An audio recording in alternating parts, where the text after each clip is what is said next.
Xiaomi is back with a supercharged version of the Mi Mix 2 that was unveiled this past fall. Just as the name suggests, we're getting an upgrade of internals and very little change of the external hardware, despite the leaks that we saw ahead of time. Inside is a Qualcomm Snapdragon 845 chipset, and Xiaomi will be selling it in 3 different configurations. One with 6 gigs of RAM and either 64 gigs or 128 gigs of internal storage, and another one with 8 gigs of RAM and 256 gigs of internal storage. Without a micro SD card slot, you'll need to make sure you get enough storage from the get-go, and you'll also note that there's no 3.5mm audio jack once again either. Xiaomi will be selling the phone officially in China at the end of this week for around $530, while $640 will net that upgraded version. 43 different bands will be supported in the phone, meaning you can buy the phone from China and not have to worry about it not supporting your country's cell bands. Speaking of international support, Xiaomi is finally able to ship the phone with an official Google Play Services enabled backend, meaning you'll be able to get the full Play Store experience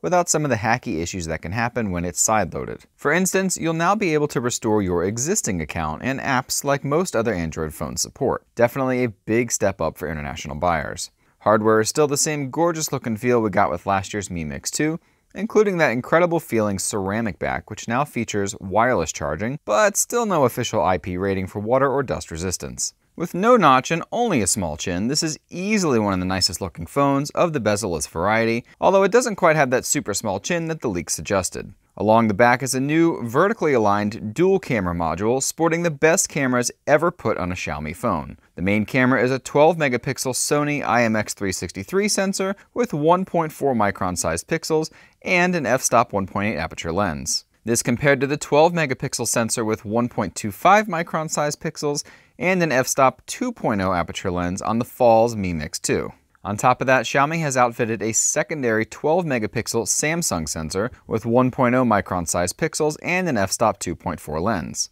Xiaomi refers to it as the dual-pixel AI camera, and results have been pretty awesome in our short testing time. Low-light performance is the best we've ever seen from a Xiaomi phone, and their new software automatically picks modes and filters based on what it identifies in the scene. We'll have to test the effectiveness of that one in the review though. Android 8.0 Oreo comes along with MIUI 9.5 running atop, and this is a far bigger update than that 0.5 increment suggests. This includes some big bloat removal as well as the addition of gestures for buttonless navigation. Just like we saw on the Oppo R11s, swipe up for home, swipe up and hold for multitasking, and swipe in from the sides to move back. All in all, this is a big step in the right direction despite what it looks like initially, and we're looking forward to bringing you the full review soon. Thanks for watching that hands-on, and we hope you enjoyed it. Chat with us on your favorite social media network, and don't forget to check out AndroidHeadlines.com for 24/7 tech news coverage. Thanks for watching, and until next time.